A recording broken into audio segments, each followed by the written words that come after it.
In गोवाच्या या विशेष कार्यक्रमात आपलं स्वागत। राज्यात इतर महत्त्वाच्या प्रश्नांबरोबरच सध्या गव्या रेड्याचाही प्रश्न बराच गाजतोय।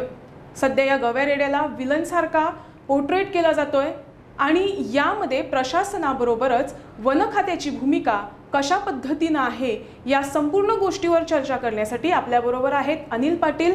अनिल पाटील हे झी न्यूजचे रिपोर्टर आहेत, त्याचबरोबर वाईल्ड लाईफ डॉक्युमेंटरी ते बनवतात आणि वाईल्ड लाईफचा भरपूर अभ्यास त्यांना आहे।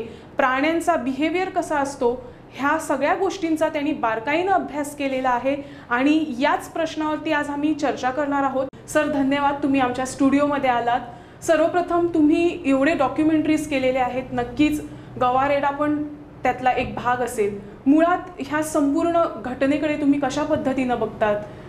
2 मृत्यू झालेले आहेत यापूर्वीच आणि आता त्याला पकडण्यासाठी ज्या पद्धतीने प्रशासन हे गोष्ट हाताळते, तुम्हाला काय वाटतं, हे योग्य आहे का? सुरुवातीला आपण ही घटना गंभीर आहे। या घटनेमध्ये 2 महिलांचा मृत्यू झालेला आहे। ही गोष्ट गंभीर आहेच, पण हे पाहताना गव्याकडं आज ज्या पद्धतीनं बघितलं जातं ते नेमकं कसं आहे किंवा नेमका गवा काय आहे, ज्याला आपण इंडियन गौर म्हणतो। लोक त्याला बऱ्याच वेळा बायसन म्हणतात। ॲक्च्युली बायसन जे असतात ते बायसन इंडियामध्ये नाहीच आहेत। भारतामध्ये जे काही गवे आहेत त्याला इंग्लिशमध्ये इंडियन गौर म्हणतात। या प्राण्याचं वैशिष्ट्य जर आपण विचारात घेतलं तर हा प्राणी अत्यंत ताकदवान आहे। दुसरी गोष्ट म्हणजे साधारणपणे 1000 किलो ते साधारणपणे 1500 किलोपर्यंत त्याचं वजन असतं।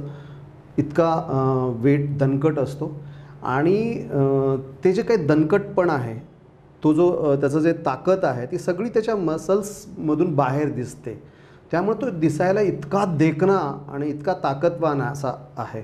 हे उमदं जनावर आहे, आपल्या देशाला लाभलेलं ही इतकी मोठी देणगी आहे। कारण मला वाटतं तो आपल्या राज्याचा स्टेट ॲनिमलचा दर्जा आपल्या राज्याचा मिळाला। खरं तर ती गोष्ट इतकी बहुमानाची गोष्ट आहे, महत्त्वाची गोष्ट आहे। कारण ज्याला इंडियन गवे म्हणतो, हे गवे म्हणजे मला नेहमी आश्चर्य वाटतं। आपण अनेक प्राण्यांकडं दुर्लक्ष करतो, अनेक प्राण्यांना आपण टाकाऊ पद्धतीनं वापरतो, कधी कधी त्याला विलन बनवतो। अशा पद्धतीनं आपण प्राण्यांकडे बघताना मात्र आपलं बिहेवियर असं असतं। अगदी आश्चर्याची गोष्ट मला नेहमी वाटत आलं आहे की अमेरिकेकडे भलेही अमेरिका ही जागतिक महासत्ता असेल, पण अमेरिकेकडे गवा नाही आहे, अमेरिकेकडे वाघ नाही आहे। म्हणजे त्यांच्याकडे भलेही फायटर्स असतील, त्यांच्याकडे भलेही मोठ्या नावा असतील, भलेही आर्थिकदृष्ट्या ते जगावर सध्या राज्य करत असतील, पण आपल्याकडे जे आहे ते त्यांच्याकडे नाही आहे।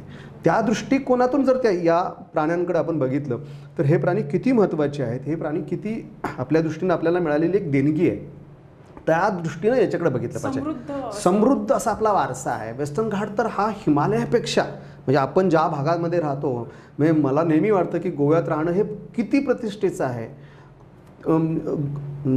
अनेक वर्षानंतर म्हणजे शेकडो वर्षानंतर हिमालय जन्माला आलेला आहे, शेकडो हजारो वर्षानंतर हिमालय जन्माला आला आहे। त्याच्यापूर्वी वेस्टर्न घाट होता, ज्याला पश्चिम घाट म्हणतो, आणि त्या पश्चिम घाटात आपण राहतो। त्यामुळे तिथली जैवविविधता इतकी समृद्ध आहे, मूळ गव्याकडे येतो।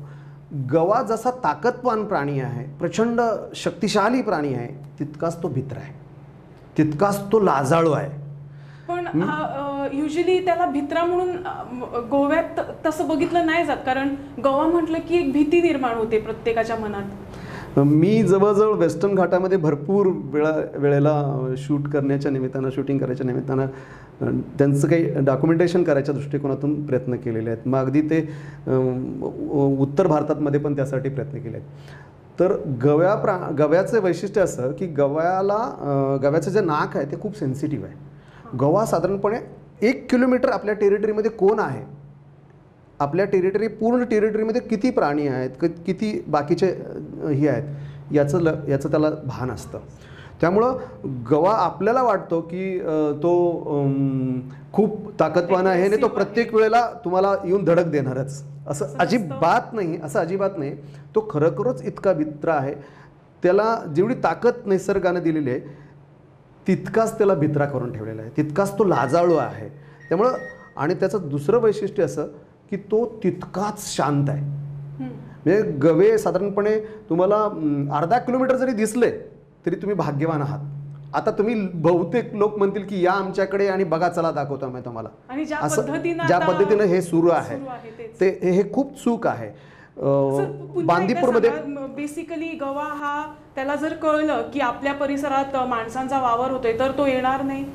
बिलकुल नाही, घाबरण्याचं तर कारणच नाही. कारण गवा अर्धा किलोमीटरच्या अंतरात टेरिटरी, ते माणूस असेल तर तो अर्धा किलोमीटरच्या परिसरात सुद्धा येत नाही. म्हणजे तो समजा माणूस त्याच्या जवळ जातोय असं लक्षात आल्यानंतर तो पहिल्यांदा पळ काढतो, तिथून निघून जातो, पळतो जंगलांमध्ये, दाट जंगलांमध्ये तो जातो. त्यामुळे तो तितकाच शांत आहे, तितकाच लाजाळू आहे आणि तितकाच ताकदवान आहे. मग आता जे वन खातं ज्या पद्धतीनं सर्च ऑपरेशन त्यांचं सुरू आहे, मग हा काय म्हणावं आपण ह्याला? आता सर्च ऑपरेशन सुरू आहे, त्याला कॉम्बिन ऑपरेशन म्हणून वगैरे सगळं जे काही सुरू आहे ना, ते अतिशय पोरकटपणा, ज्याला कारण त्याचं, मी हा पोरकटपणा शब्द का वापरला त्याचं कारण सांगतो. असं की आपल्या राज्यातच नव्हे तर संपूर्ण देशामध्ये हे साधारणपणे त्याला ट्रँग्युलेट केलं जातं. जसं पुनर्वसन, एखाद्या प्राण्याचं आपण पुनर्वसन कसं करतो हे आपण बघूया. की एखाद्या प्राण्याचं पुनर्वसन करायचं असेल किंवा एखाद्या प्राणी एका जंगलातून दुसरीकडे न्यायचं असेल तर त्याला काही नेम आहे, त्याला काही काळजी घेण्याचं हे आहे. म्हणजे त्याला पहिल्यांदा ट्रँग्युलेट केलं जातं, म्हणजे त्याला बेशुद्धीचं इंजेक्शन दिलं जातं आणि मग त्याला काही काळासाठी बेशुद्ध केलं जातं आणि त्या दरम्यानच्या काळातच ते जनावरं एका ठिकाणावरून दुसऱ्या ठिकाणावर स्थलांतरित केलं जातं. गव्याचं वजन हे साधारणपणे सरासरी 1500 किलो असतं. म्हणजे 1.5 टन वजनाचं हे असतं. 1500 किलो वजन उचलण्याची क्षमता तुमच्याकडं काही नाही आहे. दुसरी गोष्ट म्हणजे 1500 किलो टन वजन उचलायचं असेल तर साधारणपणे 2 हेलिकॉप्टर्स लागतील. कारण तुमचा जी ट्रक असेल किंवा क्रेन असेल तो त्या जंगलात जायला पाहिजे, नाहीतर तुम्हाला ते जनावरं इकडं आणायला पाहिजे. ते कसं आणणार तुम्ही? अशी कुठलीच यंत्रणा आज अस्तित्वात नाही आहे. त्यामुळे भारतात नाही आहे. म्हणजे ज्या ठिकाणी रणथंबोर असेल, सरिस्का असेल, इथे मोठ्या प्राण्यांचं रिहॅबिलिटेशन केलं जातं, तिथं सांगतो. आता हिते काय करतायत की ऑपरेशन राबवलं जातं म्हणतायत की काही ठिकाणी त्याला सर्च केलं जातं. इतका पोरकटपणा आहे की समजा तुम्हाला एखाद्या दरीत हा गवा भेटला, तुम्ही त्याला वर कसं आणणार आहे? इम्पॉसिबल म्हणजे अशक्य प्राय गोष्ट आहे की एखाद्या प्राण्याला इतक्या वजनाच्या, म्हणजे साधारणपणे 1,500 किलो वजनाचं वजन उचलून आणणे. बरं, त्याला चौघाने पाय धरल्याने उचलून आणलं असं नाही आहे. आपण बिबटे आपण ट्रँग्युलेट करू शकतो. बरं, त्याला जे इंजेक्शन द्यावं लागणार आहे, त्याची ताकद, मसल्स, ते बॉडी वेट प्रमाणे द्यावं लागेल. आणि बऱ्याच वेळेला मला अतिशय दुःख होतं, मी खूप या सगळ्या गोष्टींचं डॉक्युमेंटेशन केलेलं आहे, अतिशय दुःख होतं की या सगळ्या प्रकारांमध्ये फॉरेस्ट डिपार्टमेंट, ज्याला वन खातं म्हणतो, हे अत्यंत बेजबाबदार पद्धतीनं वागतं. आपल्या शेजारच्या महाराष्ट्राचा सिंधुदुर्ग दोडामार्ग या परिसरांमध्ये यापूर्वी काही ट्रेंड हत्ती आणून, म्हणजे कर्नाटकातनं हत्ती आणून हत्ती पकडले, त्यातला एकही पकडलेला हत्ती आज जिवंत नाही. तो त्याच दिवशी मेला, तो दुसऱ्या दिवशी मेला किंवा 8 दिवसांनी मेला. त्यामुळं एक प्रकारचा हा क्राईम आहे, गुन्हा आहे. म्हणजे मला तर असं वाटतं की आता दुसरी याच्या पुढची मी गोष्ट सांगतो. समजा ह्या लोकांनी काही ट्रँग्युलेट केला हा गवा, तर हा गवा ट्रँग्युलेट करण्याची यंत्रणा आपल्याकडे अवेलेबल नाही आहे. ज्या पद्धतीनं त्याला बेशुद्धीचं इंजेक्शन दिलं जातं, ते इंजेक्शन किती द्यावं, कसं द्यावं, याचं ज्ञान आपल्याकडे एकाही माणसाला नाही आहे. समजा तो अति डोस झाला तर तो तिथंच मरू शकतो. त्यामुळं हे जे काही सुरू आहे ते अतिशय चूक तर आहेच, पण ते पोरकटपणा आहे. दुसरी गोष्ट त्यामधली, आपण सर इथे एक ब्रेक घेऊया, कारण विषय खूप गंभीर अशा टप्प्यावर येऊन थांबलेला आहे. सरांनी जे मुद्दे उपस्थित केलेले आहे की गव्या रेड्याचं स्थलांतरण करण्यासाठी वन खात्याकडे यंत्रणा आहेत का, आणि असतील तर ते सक्षम आहेत का, हा मोठा प्रश्न इथे उपस्थित झालेला आहे. ही चर्चा आपण अशीच चालू ठेवणार आहोत. कुठेही जाऊ नका, पाहत रहा इन गोवा 24 तास.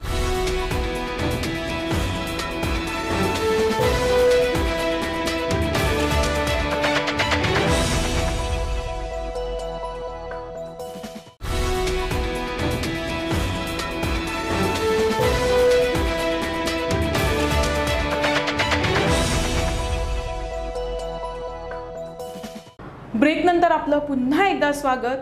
घुसखोरी माणसांची की वन्य प्राण्यांची या विषयावरती आम्ही चर्चा करत आहोत आणि आपल्याबरोबर आहेत अनिल पाटील, जे आम्हाला याविषयी सविस्तर माहिती देत आहेत. सर, ब्रेकवर जाण्यापूर्वी तुम्ही असं म्हणाला होतात की गवा हा बेसिकली लाजाळू असतो, तो घाबरतो, पण ह्याच पूर्ण आठवड्यात 2 मृत्यू झालेले आहेत. यावर तुम्हाला काय प्रतिक्रिया असणार? मुळात या घटनांकडे खूप गांभीर्यानं पाहावं लागेल. ह्या ज्या 2 घटना आहेत, प्रत्यक्ष गव्यानं धडक देऊन कुणीतरी जखमी झालं आणि मग त्याचा मृत्यू झाला. मुळात गवे कधीही धडक देण्याच्या भानगडीत पडत नाहीत. ते मुळात खूप लाजाळू असतात, अर्धा किलोमीटरपासून दूर पळतात. हा त्याचा बेसिक गुणधर्म आहे. निसर्गानं त्याला दिलेलं ती एक ही आहे, म्हणजे जेवढी मसल्स ताकद तुमच्याकडे आहे ती त्यानं वापरू नये पूर्ण, म्हणून तो तेवढ्याच त्यानं ही निसर्गाने दिलेली देणगी आहे. पण इथे घटना घडली आहे, ॲक्च्युली माणसं मेलेली आहेत. त्यामुळं हे का झालं असू शकतं हेच आपल्याला बघावं लागेल. एक तर काय होतं की हा जो कालखंड आहे, आता पावसाळा सुरू झालेला आहे. पावसाळ्यामध्ये काय होतं की ही जनावरं घनदाट अभयारण्यामध्ये किंवा रानावनांमध्ये राहणारी आहेत. त्या ठिकाणी पाणी साचतं आणि पाणी साचल्यानंतर ज्या जंगल फ्लीज असतात, ज्याला जंगली माशा म्हणतो, त्या उठतात. काही वेळेला ढास जे असतात ते याच दरम्यान निर्माण होतात आणि त्यांचा इतका त्रास प्रामुख्यानं गव्यांना होतो. तेव्हा पावसाळ्यात गवे बघायचे असतील तर तुम्हाला जे जंगलांचे मोठे प्लाटू असतात तिथं तुम्हाला ते बघायला मिळतात. खाली जंगलांमध्ये बहुतांशी जे महत्त्वाचे मोठे प्राणी आहेत ते तिथून निघतात आणि वरती प्लाटूवरती येतात. आता हे प्लाटूवरती येत असताना त्यांना जेव्हा वाटतं की बाबा एखाद्या गोष्टीचा आपल्याला धोका आहे, तेव्हाच गवा किंवा इतर प्राणी अटॅक करतात. त्याच्यात नंतर दुसरी गोष्ट, एखादा जनावर, प्राणी फक्त गव्याच्याच बाबतीत नसेल, कुठलाही प्राणी असेल, कुठलाही प्राणी आपण अटॅकिंग टेंडन्सी ही फक्त तो जर घाबरलेला असेल किंवा त्याला वाटलं की बाबा आता या पुढच्या गोष्टीपासून आपल्याला धोका आहे तेव्हाच अटॅक करेल. तुम्हाला गंमत वाटेल की ज्याला आपण किंग कोब्रा म्हणतो किंवा नागराज म्हणतो, तर त्या किंग कोब्राचं अस्तित्व आपल्याकडे अतिशय मुबलक प्रमाणात आहे, मोठ्या प्रमाणात आहे. पण किती घटना तुम्ही पाहिल्या असतील की जिथं किंग कोब्रा बघितलं आहे. मी वन्य अभ्यासक म्हणा किंवा विद्यार्थी म्हणून मी तुम्हाला सांगू शकतो की आजही देशात किंग कोब्रा चावून मेलेल्या माणसाची नोंदच नाही, एकही माणूस मेला नाही. पण जर किंग कोब्रा बघितला तर म्हणजे अंगाला थरथराट सुटतो, तुम्ही थरथर कापायला लागतो. इतकं मोठं जनावर आहे ते, एका जबड्यात तुमचा हात सहजगत्यात चावू शकतो तो, इतकं मोठं जनावर असून. पण किंग कोब्रा एवढा विषारी आहे, किंग कोब्रा एवढा मोठा साप आहे, पण एकही माणूस तो चावलाय आणि तो मेलाय अशी नोंद नाही आहे. याचाच अर्थ असा आहे की निसर्गाने ती काळजी घेतलेली आहे. निसर्गाने तुम्ही आता काय झालं की इतक्या मोठ्या प्रमाणामध्ये आज गव्यांच्या बाबतीत थोडंसं बोलतो की गव्यांच्या बाबतीत आज गव्यांची एकूण देशातली संख्या किती आहे, ती साधारणपणे 20,000च्या आसपास असेल. इतकी पूर्ण देशात ती झपाट्यानं कमी होते. ती झपाट्यानं कमी होण्याची मुख्य कारणं म्हणजे माणसांची जंगलातली घुसखोरी आहे. दुसरी गोष्ट म्हणजे पोचिंग आहे, ज्याला आपण शिकार म्हणतो, ते शिकार आहे. आणि मानवी वस्ती जंगलात गेल्यामुळं तिथले जे स्थानिक जनावरं असतात किंवा त्यांची जी जनावरं असतात त्या जनावरांचे जे रोग आहेत ते जंगलातल्या जनावरांना होतात. त्यामुळे त्यांची संख्या कमी होते. त्यांची संख्या तशीच्या तशी राहिली पाहिजे याची काळजी आपण घेतली पाहिजे. गव्याला आपण जंगलात हाकलून विषय संपणार नाही आहे. आता एक गोष्ट, जर काही लोक जंगलांमध्ये राहत असतील किंवा जंगलांच्या टेरिटरीमध्ये राहत असतील किंवा ज्याला उपजंगल म्हणतो आपण त्याला, त्या जंगलांमध्ये राहत असतं, तर त्यांनी एक गोष्टी काळजी या दरम्यानच्या काळात घ्यायला पाहिजे की ही जनावरं या दरम्यानच्या काळामध्ये थोडीशी वर आले, मान्सूनच्या दरम्यान व बाहेर येतात. आणि त्यानंतर जर मीटिंग पिरियड असतो त्यांचा तो, आणि दुसरी गोष्ट म्हणजे काही कारणानं, इतर वेगवेगळ्या कारणानं जर गवा जखमी झालेला असेल तरच तो बिथरतो आणि बिथरलेला गवा इतर दिसल त्यावरती अटॅक करू शकतो. ही या गोष्टीतली बेसिक कन्सेप्ट आहे. आता या प्रकरणात बाबतीत जर असं चाललं आहे की वन खातं स्थानिक लोकांच्या सहाय्यानं काहीतरी कॉम्बिंग ऑपरेशन राबवून त्याला सर्च केलं जात आहे. बरं, त्याला सर्च करून काय करणार आहेत हे कळत नाही, कारण इतकं गंभीर आहे ते की सर्च करून करणार आहेत काय की तुम्ही एका बाजूवरून स्थलांतरावरती एकूणच स्थलांतर हा जो विषय आहे थोडंसं पर्सनल बोलू आपण. स्वतः मला सुद्धा जर मी कुठून घराबाहेरून जर दुसरीकडे गेली तर आपल्याला नाही होत. जनावरांच्या बाबतीत सुद्धा आता आपण ह्याला म्हणतात की ह्याला उचलून ते दुसरीकडे नेणार आहेत, हे कितपत ह्याला तुम्ही नाही काय की स्थलांतर हे खूप रिअरली केलं जातं, म्हणजे खूप दुर्मिळ वेळेला केलं जातं. म्हणजे एक काळ असा होता की भारताचा जे स्वातंत्र्य दिन 1947चा जो होता, त्या दरम्यानच्या काळात शेवटचा चित्ता आपण मारला आहे, या भूमीवरचा शेवटचा चित्ता मारला आहे. मी म्हणतो की आपण खूप लोक येऊन सांगतात की आम्ही चित्ता बघितला, आम्ही तिकडे चित्ता आहे, इथे चित्ता आहे, पण भारतामधला शेवटचा चित्ता हा 1947ला संपला आहे. शेवटचा चित्ता बस्तरमध्ये मारल्याची नोंद आहे.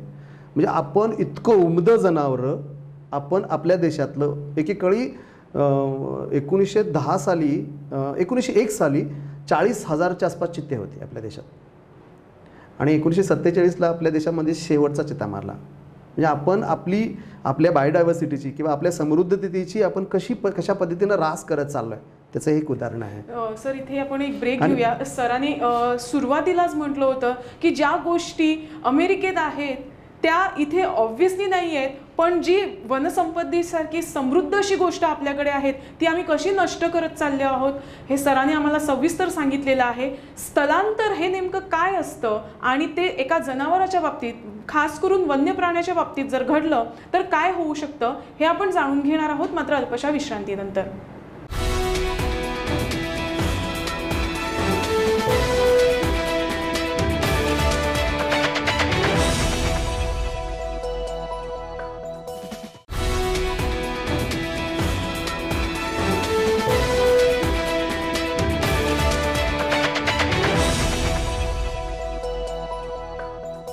घुसखोरी वन्य प्राण्यांची की माणसाची या विषयावर आपण चर्चा करत आहोत आणि आपल्याबरोबर आहेत अनिल पाटील.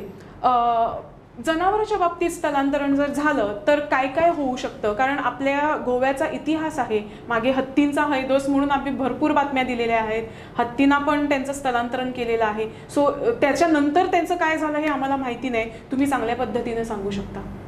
मुळात स्थलांतर कुठल्याही प्राण्याचं असू दे, म्हणजे ते माणसाचं असू दे किंवा प्राण्यांचं असू दे, जंगलातल्या प्राण्यांचं असू दे, हे मुळात चूक आहे. कारण तुमची रचना ही त्या भौगोलिक स्थितीशी त्या पद्धतीनं बनवलेली असते. म्हणजे आपण म्हटलं की चला मी आता चीनमध्ये जाऊन राहतो, पण चीनचा माणूस म्हणजे चीनी माणूस आणि आपण ज्याला आपण भारतीय म्हणतो त्या माणसांची तुलना जरी आपण केली तर आपल्याला लक्षात येईल की आपल्यामध्ये नैसर्गिकरित्या काही फीचर्स आहेत तिथल्या. आता मी नेहमी हिमालयामध्ये फिरतो, मी समुद्र सपाटीवरून फिरतो, त्यावेळेस समुद्री सपाटीवरचा माणूस जेव्हा हिमालयात जातो तेव्हा त्याला फास्ट दमायला होतं. पण हिमालयातला माणूस ज्याला नेपाळी म्हणतो, नेपाळी शेर्पा हे एव्हरेस्टवरती सहजगत्या जातात. म्हणजे ती त्याची रचना आहे. त्यामुळे एका ठिकाणावरून दुसऱ्या ठिकाणी जेव्हा स्थलांतर होतं त्यामुळे त्याला मुळात खूप गोष्टींना सामोरे जावं लागतं. आता या बाबतीत विचार करू की गव्यांचं स्थलांतर, आपल्या देशामध्ये स्थलांतराचे खूप मोठे प्रयोग केलेले आहेत आणि ते छान पद्धतीनं फसलेले आहेत. म्हणजे आपण अनेक वेळेला कसं आहे की ज्या टेरिटरीमध्ये एखाद्या टेरिटरीमध्ये त्या प्राण्याचं अस्तित्व असेल तर तो प्राणी इकडून तिकडं उचलून नेऊन सोडता येतो, पण मोठ्या प्राण्यांचं स्थलांतर आपण आज तागायत केलेलं नाही आहे. म्हणजे जसे की आपण गेंड्याचं स्थलांतर आपण आपल्याकडे करू शकत नाही, आपण वाघांचं स्थलांतर केलेलं आहे, एका ठिकाणावरून वाघ दुसऱ्या ठिकाणी सोडलेला आहे, पण त्यांचं सिमिलर पद्धतीची जर टेरिटरी असेल तर ते राहू शकतात. आता इथं जर समजा या ठिकाणी ही जी घटना या ठिकाणामध्ये समजा ती जर मदर असेल तर तिचं जर बेबी तिकडं राहिलं तर ती जिथं असेल तिथून परत येईल. म्हणजे अगदी छोटी गोष्ट सांगतो की मांजर आपल्याला माहिती असेल की मांजर 1 किलोमीटर जरी नेऊन सोडलं तुम्हाला तर ते मांजर 1 किलोमीटर आपला रस्ता शोधत परत येतं. तुम्ही हाच प्रयोग म्हणजे करायला हरकत नाही, पण मी हा सल्ला देत नाही, पण हा प्रयोग पण बघा. समजा एखादी टोड जे आपल्या घरात येणारे बेडूक असतात ना, ते बेडूक जर तुम्ही आपल्या घरात एखादा बेडूक येतोय आणि तो वारंवार येतोय किंवा परत येतोय असं जर ठरवलं तर त्या बेडकाला उचलून तुम्ही साधारणपणे 1 किलोमीटर जरी नेऊन टाकलं तर तो तिथे परत येतो. हे प्रयोग केलेले आहेत. म्हणजे त्याला मार्किंग करून सोडून किती लांब अंतरावरून बेडकं परत येतात याचे प्रयोग झालेले आहेत. तर त्यामुळं ना स्थलांतर हा काय पर्याय होऊ शकत नाही आहे. त्याच टेरिटरीमध्ये त्याची काळजी घेणे किंवा त्याच्याकडे बघणे. मला खूप दुःख होऊन सांगावं असं वाटतं की या पद्धतीनं जर कॉम्बिंग ऑपरेशन किंवा सर्च ऑपरेशन किंवा आणखीन काय केलं तर आणखीन पुढच्या काही दिवसांमध्ये 4 दिवसात 8 दिवसांमध्ये तो गवा मेला अशी बातमी आपल्याला करावी लागेल. कारण अशा पद्धतीनं कुठल्याही पद्धतीचं स्थलांतर करता येत नाही. आणि ही तर जनावर खूप मोठं जनावर आहे, खूप मोठं तगडं जनावर आहे, उमदं जनावर आहे. आणि अशा वेळेला तरी स्थलांतर अशक्यप्राय गोष्ट आहे. लोक या जनावराला मारून टाकतील किंवा फॉरेस्ट डिपार्टमेंट मारून टाकेल. कारण यापूर्वी महाराष्ट्राच्या बॉर्डरवरती ज्या ज्या हत्तींना पकडण्यात आलं ते सगळे हत्ती मेलेले आहेत. त्यातला एकही हत्ती आज जिवंत नाही. त्यामुळं खरं तर जसे स्थानिक लोक या दृष्टीनं गुन्हेगार आहेत, तसं मला वाटतं की वन खातं, फॉरेस्ट ऑफिसर्स किंवा वन खातं हे सुद्धा गुन्हेगारी स्वरूपात आत्ता वागतंय असं मला दिसतंय. खरं तर हे थोडं त्याला खूप वेगळ्या पद्धतीनं बघावं लागेल. आणि ऑफकोर्स या घटनेमध्ये काही लोकांचे जीव गेलेला आहे. माणसं खूप मोठ्या वेळा सातत्यानं असं समोर येणारा एक प्रश्न येतो, म्हणजे माणसं महत्त्वाची वाटतात तुम्हाला की जनावरं महत्त्वाची वाटतात? तर मला असं वाटतं की माणसंही महत्त्वाची आहेत आणि जनावरही महत्त्वाची आहेत. दोघांकडे तुम्ही त्याच पद्धतीनं बघितलं पाहिजे. जर एखादी घटना घडत असेल तर ती थांबवली कशी जाईल याच्यावर विचार केला पाहिजे. आणि घडली असेल तर तिची पुनरावृत्ती होऊ नये, ते परत घडू नये याची काळजी घेतली पाहिजे. आता यात कसं आहे की यामध्ये जनावरांना तुम्ही काही सांगू शकत नाही की बाबा इकडे येऊ नकोस, आमचं घर इकडं आहे, असं काही करता येत नाही. आता आपल्याला बघावं लागेल. माणसाला विवेक दिलेला आहे. माणसाला विवेक या अर्थानं म्हणतो की तुम्हाला काय करायचं आणि काय करू नये हे शिकवलेलं आहे किंवा हे सांगितलेलं आहे, हे कळतं तुम्हाला. तुम्ही थोडी काळजी घ्यायला पाहिजे या बाबतीत मला असं वाटतं. समजा आता एक गृहीत धरू की एक गवारेडा आला समोर, तर एका माणसाचा अप्रोच कसा असला पाहिजे? चुकून आला समजा, तो येत नाही हे तुम्ही म्हटलेलंच आहे, पण समजा असं काहीतरी घडलं तर त्याचा बिहेवियर माणसाचा किंवा त्याचा अपिअरन्स त्याच्यासमोर कसा असला पाहिजे म्हणजे जेणेकरून अटॅक नाही झालं पाहिजे तुम्हाला वाटतं? तिकडच्या गावकऱ्यांनी मुळात ह्या प्रश्नाकडे, कारण त्यांना मला वाटतं ह्या गोष्टीला पुन्हा पुन्हा सामोरं जावं लागेल, मग पुन्हा पुन्हा काय त्यांना स्थलांतर करणं हे काय उत्तर नसणार. त्यामुळे कशा पद्धतीने याकडे स्थलांतर तर अशक्यप्राय गोष्ट आहे माझ्या दृष्टीने. मी त्याला खूप जवळून पाहिले या सगळ्या विषयांना. स्थलांतर अशक्यप्राय. पण दुसरी गोष्ट काय की जे स्थानिक लोक आहेत त्यांनी थोडीशी काळजी घ्यायची की गवे जर असतील तर तुम्ही स्वतःहून काही डिवचायला जाऊ नका. गवा दिसला तरी त्यापासून तुम्ही स्वतःहून लांब राहू शकता. आणि गवा म्हणजे असं काही नाही आहे की तुम्ही दिसला म्हणून गवा पळत येऊन तुम्हाला मारतोय, असं नाही आहे. समजा गव्याचा मोठा कळप असेल आणि तो कळप जात असेल, कळप जाताना दिसतोय तुम्हाला, तर तुम्ही थांबा. त्याला पूर्ण जाऊ देत. काही वेळेला काय होतं की बेबीज बरोबर जर असतील, बेबीज मदर असतील तर त्या मागं राहतात आणि मेल पुढे जातात. आणि मग होतं काय की त्या दरम्यानच्या काळात तुम्ही जर पास झाला तर मेल अटॅक करू शकतो किंवा फिमेलसुद्धा अटॅक करू शकते, कारण बेबी असतात. त्यामुळं त्यांच्या दृष्टीनं काय की त्यांच्या दृष्टीनं मुलांची काळजी आपण घेतो, आपल्या काळजी सेफ्टी आपण आपल्या मुलांची काळजी घेतो, तसे ते त्यांच्या मुलांची काळजी घेतात. त्या दरम्यानच्या काळात हे कॉन्फ्लिक्ट होण्याची शक्यता आहे. समजा एखादा जनावर पास झालेलं तुम्हाला दिसलं तर लगेच कुठलेही तुमच्या रस्त्यांवरून कुठलेही जनावर तर लगेच तुम्ही त्या रस्त्याला फॉलो करू नका. जस्ट 5 मिनटं थांबा, 10 मिनटं थांबा आणि नंतर लक्षात आलं की बाबा नाही परत आता कोणी पास होत तर तुम्ही आरामात निघून जा. मला वाटतं की त्यामध्ये सुद्धा असंच झालं असू शकतं की काही जनावरं पुढे गेलेली असतील, काही जनावरं मागं असतील आणि या दरम्यानच्या काळामध्ये जर कोणी पास होत असेल तर त्यांनी ती टक्कर दिली असावी असं स्वतःला वाटतं मला. सर तुम्ही बोललात त्यामुळे बंदीपूर वनक्षेत्रात मी जेव्हा गेले होते तेव्हा तिकडे ठळकपणे लिहिलं होतं की तुम्ही जाताना सावधगिरीने जा, कारण ही जागा जनावरांची आहे, त्यांना क्रॉस करायचंय, सो काळजी तुम्ही घ्या. मला वाटतं हा जर ॲटिट्यूड जनावरांच्या बाबतीत, वन्य प्राण्यांच्या बाबतीत जर आपण ठेवला तर नक्कीच ह्या गोष्टी मला वाटतं साध्या पद्धतीनं आणि सोप्या पद्धतीनं ते आपण हाताळू शकतो असं मला वाटतं. असे कॉम्बिंग ऑपरेशनची वगैरे गरज पडेल असं वाटत नाही. पण सरांनी जे थोडे मुद्दे सांगितलेले आहेत ते खरंच गंभीर आहे आणि आपले वनमंत्री हे खुद्द मुख्यमंत्री पर्रिकर आहेत असं मला वाटतं. त्यामुळे त्यांनी ते जर हे ऐकत असतील तर मला वाटतं तुम्ही जे थोडे टिप्स आणि थोडे पॉईंट्स दिलेले आहेत त्याचा जर सरकारनं आणि खास करून वन खात्यानं गांभीर्यानं जर विचार केला तर नक्कीच हा जो विषय आहे गव्यारेड्यांचा तो सुटेल आणि जो दर्जा त्याला मिळालेला आहे स्टेट ॲनिमलचा तो विलनच्या रूपात बदलणार नाही अशी आम्ही अपेक्षा ठेवतो आणि हा कार्यक्रम इथेच थांबवतो.